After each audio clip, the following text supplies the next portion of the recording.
I don't know about you guys, but I get so sick of hauling around heavy gear to every band practice, gig, rehearsal, church service, etc. And after I reviewed that Amoon looper pedal, which turned out to be surprisingly good, I got tons of requests from you guys to see if I could find any other cheap mini effects pedals that are actually worth owning. So whether you're looking for a cheap second rig that you could just like leave at church or at a friend's house for band practices, or if you're just plain broke like most guitar players and would rather have something really lightweight to haul around to all your gigs, then I've compiled a small list of mini effects pedals that will definitely get the job done for hardly any money at all. Now, most of these pedals come in at less than 20 bucks, and they all feature true bypass, so your tone's not gonna get ruined at all. I'm Dan, this is Guns and Guitars, and I'm gonna give you a quick overview and demo of these pedals right now.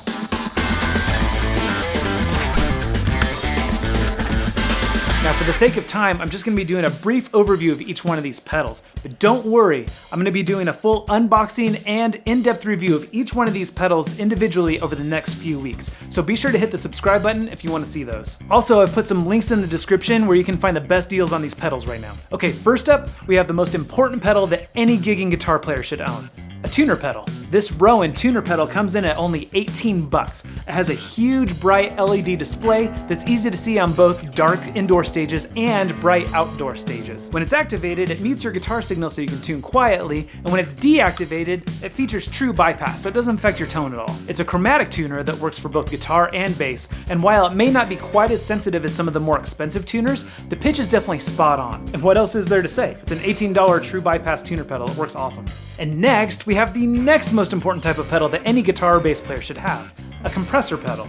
Oftentimes, a little compression can do more for your tone than the rest of your rig. This Kokko mini compressor pedal, again, is only 18 bucks and has all the features that you would need to add a little bit of articulation and a little bit of sustain to your guitar tone. The three little knobs control your attack, sustain, and your overall output level. Check out this little sweet spot I dialed in.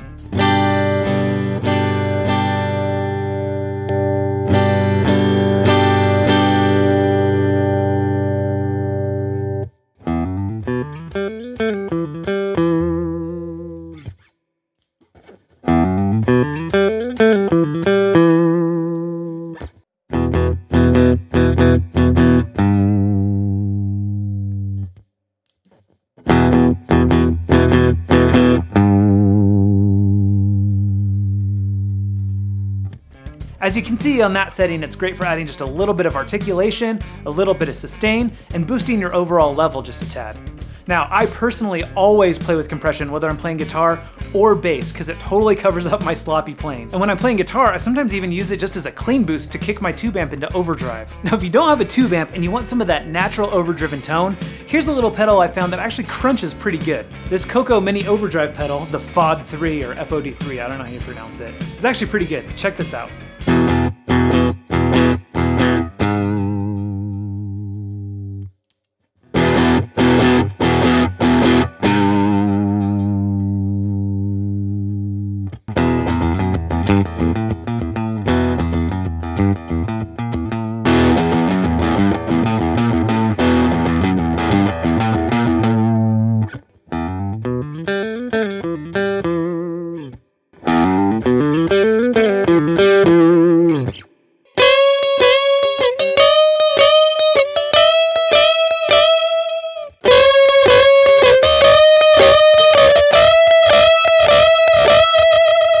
This little pedal actually breaks up pretty good for a nice crunch, and it can get pretty fuzzy if you want it to.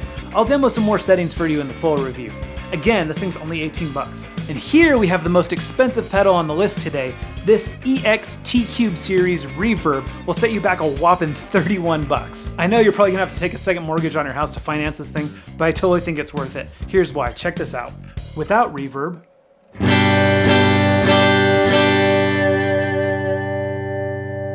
and with reverb.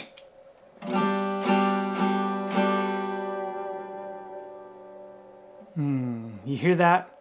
No, you don't, because the pedal doesn't freaking work. It's a total dud. Yeah, it doesn't work at all. It just mutes my guitar signal. So why would I show you a dud in this review? Well, for a couple reasons. One, full transparency. I want you guys to see what I'm reviewing here. If I get a bad one, you guys need to know about it. And two, just so I can take this opportunity to tell you that that's the risk you run with these cheaper knockoff pedals, which is why it's so important to buy these things from a reputable dealer like Amazon or TOMTOP. Now, I got this pedal from TOMTOP, and when I told them that it was a dud, they immediately shipped me out a new one. They didn't even ask for this broken one back. Now, some of these pedals are available on Amazon too, which is equally good with returns and customer service, as most of you guys know, but they're just a tad more expensive than they are on TOMTOP. But if you choose to order direct from China, either through eBay or through like AliExpress or Alibaba or one of those other shadier websites, in a situation like this, you actually have no guarantee that they're gonna take good care of you or even speak your same language for that matter. Now, it just figures that the one pedal on this list that's like twice the price of the rest of them is the one that doesn't work.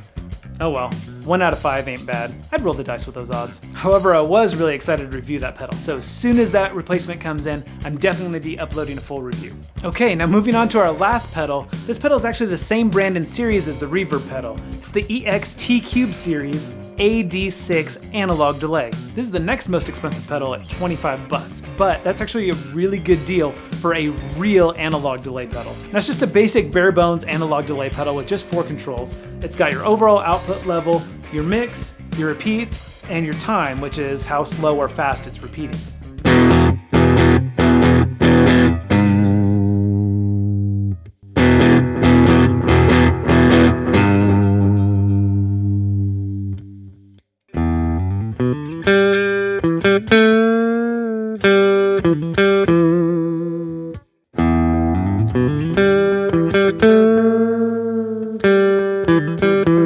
And you can pair this thing with a volume pedal and you can get some really smooth volume swells and whale sounds.